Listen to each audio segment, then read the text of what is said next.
So day 7? Yeah, day 7.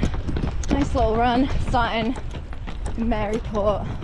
We have been here before, but not been out this side. No, we've not been out this side. We were looking for somewhere flat to run after a solid week of hills. My legs are a bit done in, so hopefully it'll be rocky friendly. You can have a plod with us today. Oh, it looks nice. Yeah. 10 miles? About 10 miles maybe. I might just do an hour. Still quite tired from the half. See what it looks like. Positive so far. Lots of dogs.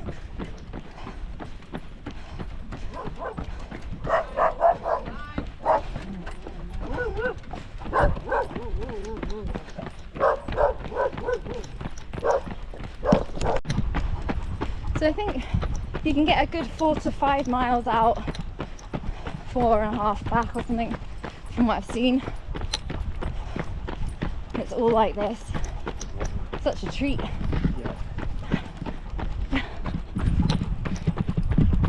That's when you look at the weather that's currently in Scotland where we live. Pissing it down. Yeah. Look at this.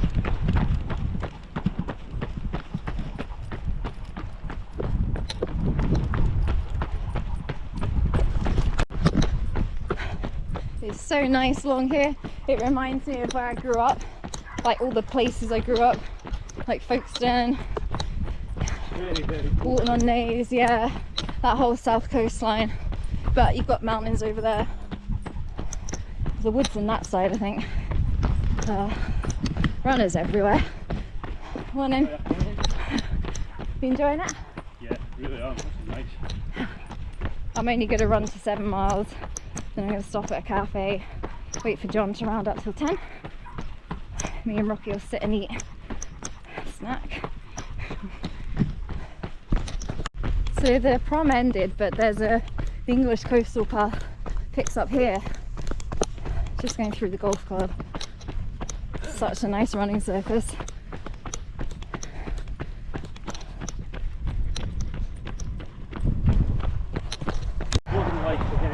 That's 4.5 miles in. We're loving this coastal path.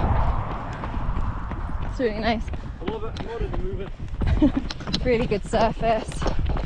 We don't really get many long stretches of decent path where we live, so it's a real treat. John said he's moving here. I like that easy run pace. Rocky's just walking. Yeah, Rocky's walking.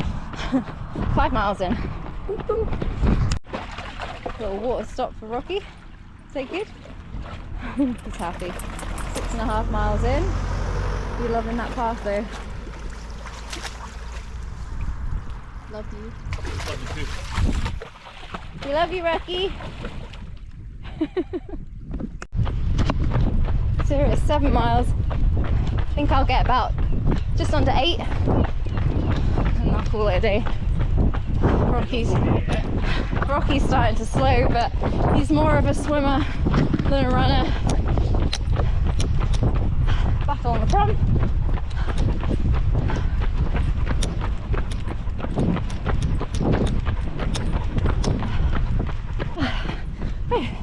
Back at the harbour. That's me at nearly 8 miles, so I'm happy. Me and Rocky are going to stop. John's going to carry on. Absolutely amazing run. So nice to run on the flat after a week of hills. Oh, see what they've got in the cafe. So I'm just rounding the run up to 10 miles, so I've gone off to do a loop of the harbour. The tide's out just now, look, so the boats are all sitting pretty low. And I think there's a lighthouse over here, so I'll run to the lighthouse and then turn around and head back. And that should be 10 miles in. That bridge was down the other day. It's up at the moment, must be something going through or planting to come through. So Maryport also has a second harbour which looks entirely private and like leisure leisure was the word I was looking for, as opposed to that other side which seems to be quite active with still fishing. This side's all leisure boats. But this here as well. Yeah, a campsite here, you've got pods, you've got motorhome parking. It's really cool, I never knew this was here either. Worth remembering for next time, if we're down on the van again.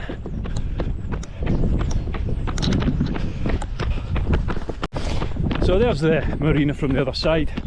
I've had to come right round because there wasn't a way through. So I might actually probably end up, I'm going to go to the lighthouse. Probably bring it in about 10.5 miles by the time I'm back. Over there I'll join Amy for a coffee. So I'll have a little look at the lighthouse, and then the next time you see me, I'll be back having a coffee after that. Maryport Lighthouse. First of this type built in England.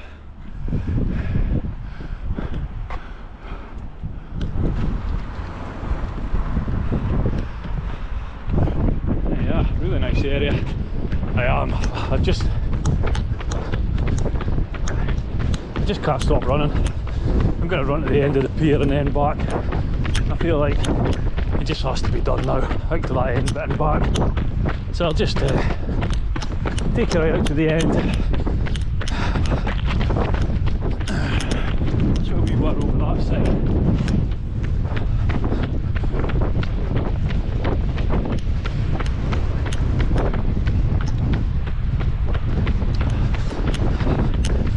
So out into the sea we go. Woo! Round that thing at the end and then back. And that'll be this run boxed off.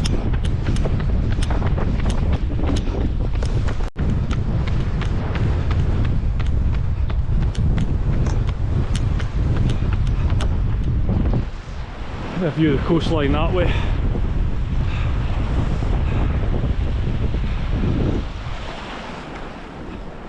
Obviously the tide's out at the moment. Let's view the coastline that way. Very nice. Right, catch you later guys, the next point we get to.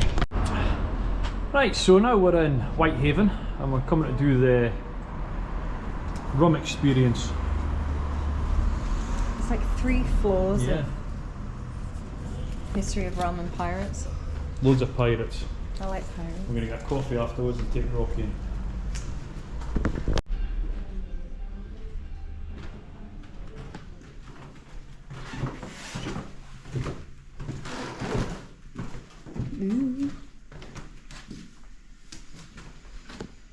My name Ooh, is Mr. Coleman, and it's been my pleasure to work for Mr. Henry Jefferson for the past 25 years, since 1830.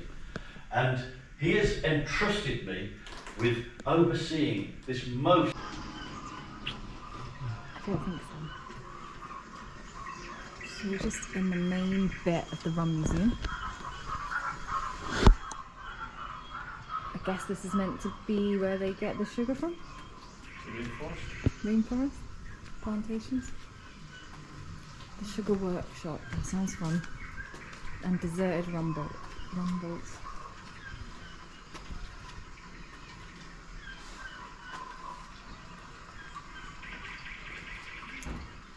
So that's where the Jefferson family got their sugar cane from. Antigua. So it would appear that rum and the slavery was really closely connected. There's a lot of that history in here. Pretty fucking brutal. Pretty horrific. They would build these extra decks on the ship so they could basically sandwich the slaves in like sardines. So this was basically how they thought they could get 300 slaves on the ship. Chained at the ankle, just not allowed to move between 5 and 7 weeks. I think they got a little bit of exercise on the deck, but that was it. Look at this. It's quite horrifying actually. Be careful if you bring your kids here.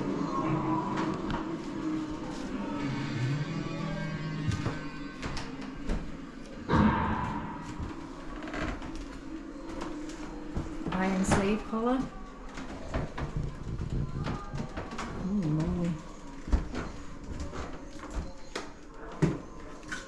beautiful bit of history of the family that benefited from it all. The dark spirit. The dark spirit indeed.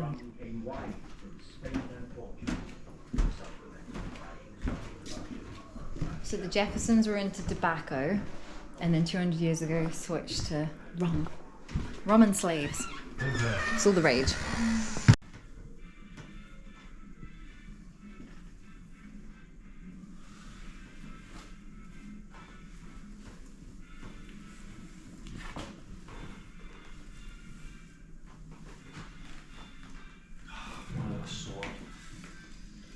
No swords. Probably a health and safety thing.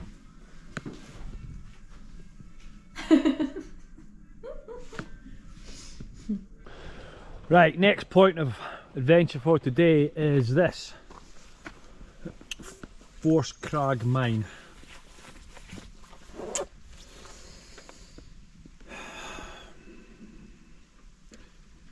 So famously it was the last working metal ore mine in the Lake District. So we're going to go and have a look at this bad boy. Well, That way. 2.5 kg you reckon it is? Yeah. So about 1.5 miles, and we'll see what else we see along the way. So a real stunning view of Braithwaite down there. That's our first time we've driven through there today, and it looks quite picturesque and quite touristy. There's obviously a big campsite over there. Look like plenty of little cafes and bars.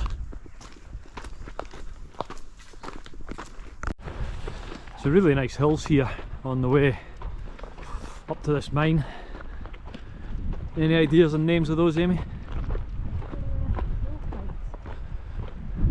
Crag Hill. Crag Hill? Grisdale Pike. Brassmore is the biggest one, which is from the car park as well. Well, that next one up that we went to. Okay, so that's probably more in that direction up there and over. No, they're really cute. Looks like you can connect them up as well. That's John away back to the van because we forgot the torch. Might be tunnels. Me and Rocky are going to keep walking. Some dirty clouds coming, so I think it might... Yeah, I can feel rain. I can feel rain, but have a look at these views. So pretty. Did not bring any waterproofs on this trip at all. So we actually get about at least 10 people a day when we're out and about asking what kind of dog Rocky is, because he looks a bit unusual from behind. Just looks like a Labrador, regular black lab. But Rocky, come here, what's this? You just have a look at his face. You can see he is a Shar-Pei cross lab with a little bit of Rottweiler thrown in for good measure, which makes him pretty big. He's about 36 kilos. Powerful beast in the water. Webbed feet like a lab, so swims like a beast. And yeah, makes for a really interesting looking dog. But tons of health problems because of the Shar-Pei in him, like with his eyes, skin, allergies, and his ears. So yeah, I don't really know where people get those kind of dogs. Apart from their personality traits are pretty cool because they're very loyal, really attached to their family, very protective. But he's quite docile because of the lab that's in him as well. So we actually picked him up in Spain. There's a video on how we found him and where we took him from. If you want to have a look, just scroll back. It's quite a nice story. It's definitely a good find, and he was totally wasted in that abandoned building where we found him. So still waiting for John. So it's a really easy walk. It's going to be about 2 miles. It is over there still, about 1.5 miles in. Still no sign of John. Seen a few people. It's not steep. It's good underfoot. We even saw an older lady pushing an older man in a wheelchair, so be pram friendly as well. It's a very family friendly. Look at that. On a hot day it'd be pretty nice. The rain's still holding off, so that's good. Rocky? Who's this? He's got a torch, he's back. It's like an Olympian carrying the torch. Oh my fucking god! I may as well keep going, I only need 200 metres for 5k. And they're on. Oh, it's bloody cold now. Well, I'm back, but I'm still about out of breath. So this is, what's the name of it? Force Crag mine. So I have a little scoot around this building. I had no idea if you can get into any of it. That's what it looks like from the front. Some very pretty waterfalls here as well. You see them? That one in particular. So I'm going to go around the back and I'll pick you back up. So this one's not accessible without removing some of this. So I'm going to leave this one today. I could get in. I think this will be one for another day.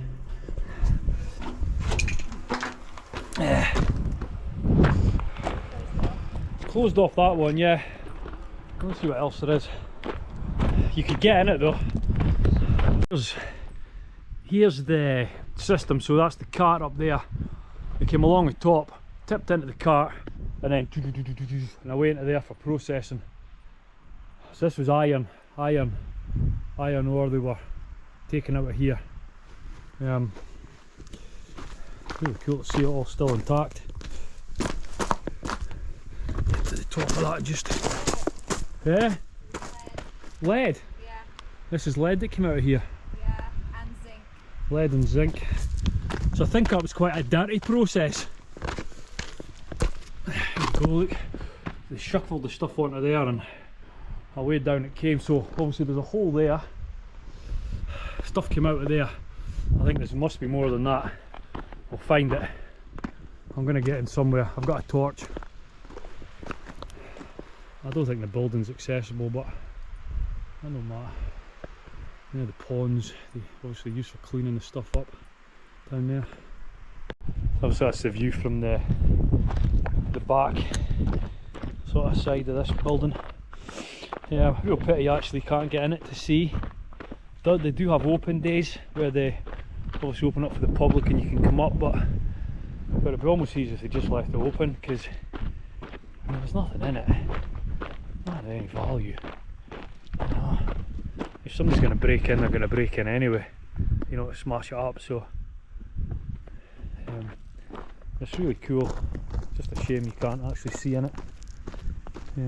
Let's see what else is around this bit and what have you. This is the building that sits in front of it. I would imagine it was kind of offices or something, or maybe a fucking tea room or something like that for obviously the production place behind. Still hopeful I might find a hole to get in yet somewhere. No, do you know what these are? These are filtration ponds. So they must have used a lot of water in the process of extracting the stuff, and then it's gone through these settlement ponds to try and clean it, I think, before it goes back into the water system. I think there's a bit here all about the pollution that it's obviously caused. Okay. Have a look at that. This is a really stunning location, and if I'm back in the lakes and it's a day that's open, I'll definitely come back and explore a bit further here. And next time perhaps bring a crowbar so I can get into that mine. I feel a bit cheated because I've not been in a hole today, but always next time. So we're going to make our way back to the car now, van even. So a couple of miles back downhill, and that might be us for the day, but it might not. We'll see if we hit anything else up on the way home. If not, see you tomorrow.